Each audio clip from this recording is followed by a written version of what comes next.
Film fans of YouTube, hello and welcome back to the channel. I am Josh, the Movie Apprentice, and today, well, it's Friday. You know what that means. It is Masters of the Air Day. We are on part 7 now. This episode, once again, focuses on 3 plot lines, and it seems official that we do have our 3 or 4 main characters. We have Rosenthal, Crosby, and of course, the dynamic duo of Clevin and Egan.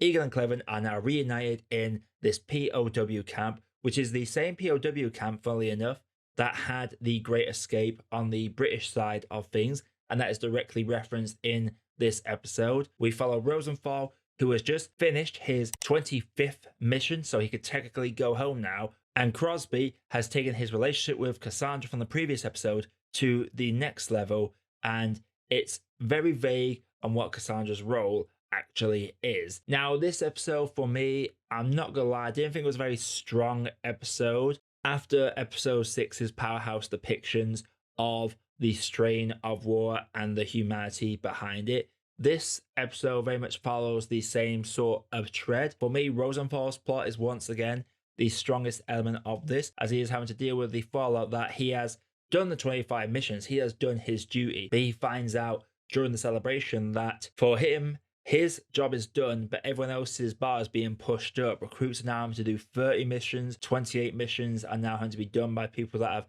done a few missions already. And he is thinking morally, does he go home and train the new people, or does he stay? We are in 1994 now as well, so as expected, but just worth mentioning, there is no reference to the Stiegler incident that happened in December of 1943. That was a whole different bomb group, so wasn't completely expecting an episode or anything, but as I mentioned, I was half expecting, didn't get that, but that is perfectly fine for me. And the Egan and Clevin's aspect, there was nice bleakness as they are trying to get word from home, hack into the radio system, and figure out what is actually going on in the war as they just basically wait. It's great seeing these two back on screen together again, and it has dragged the focus away from the bomber group as well. I enjoyed those sequences, and I really appreciated the mention of the Great Escape. Like, it's nice seeing that connect. It mentions it fully from the British side of things. Like, Egan wants to escape,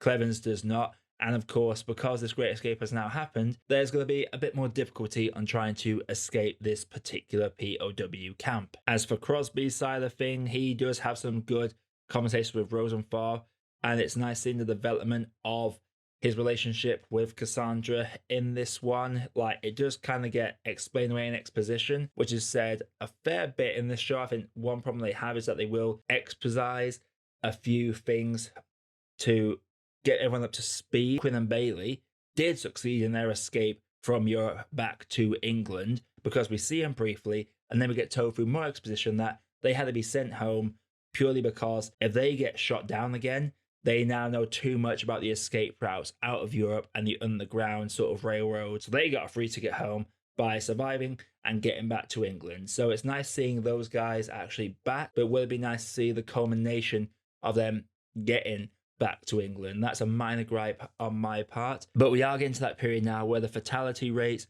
should be starting to drop a little bit, as they now have these new fighters that will escort them throughout the entire mission. So no more escorting them part way and then having to go back and refuel. The bombers very much have an escort throughout, which means the Luftwaffe are going to have a harder time shooting them down, which means a lower casualty rate. The bombers have learned more, their formations have tightened up, and they are getting better escorts now. So the Bloody 100th side of the Bloody 100th is going to pull away in these last couple of episodes. That is very well established. Curious how we're going to finalize the last couple of episodes, how this is really going to wrap up, because it feels like we are going to slowly pull away from the bomber side of things and just focus more on the post-war build-up. Bit like the last few episodes of Band of Brothers, where you had Bagstone and Battle of the Bulge, but then the last few episodes were just a lot of patrolling and sort of like winding down towards the end of the war sort of stuff. We are getting to that stage now. This episode has very much served to set up that aspect of it.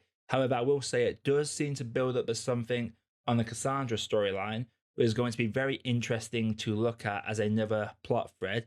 And Rosenthal for me has become the strongest character in the show, and seeing Crosby's journey as well, from just the joke that threw up in a bag constantly to now being basically in charge of all the missions, just seeing how he copes with the strain of having to basically give the instructions to the navigators and having to deal with the fallout of how many people just do not make it back to base. When we focus on Rosenthal and Crosby, it is at its strongest, and when we focus on the two books, there is some good stuff in there, and I'm curious to see how much screen time they take up in these last few episodes, as their role within the 100th Bombers right now is effectively over, purely because they are now in a POW camp. So while we are getting some of the experiences within the POW camp, I do want to see a bit less of that, so we focus more on the boys that are still flying these missions. Before I get into my grade for this episode, if you do like what you're seeing on the channel, click the like button and subscribe for more video reviews like this coming all the time. And let me know what you thought of the episode down in the comments below.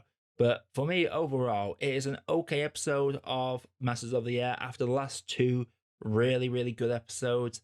Felt this one has been a bit of a step back for me. We're getting towards the end now. We're only a couple episodes left for the season, and it very much feels like we are slowly winding down. The Rosenthal rise to where he is at respect amongst the men has come rather quickly, I will be honest, but I have liked the character so far.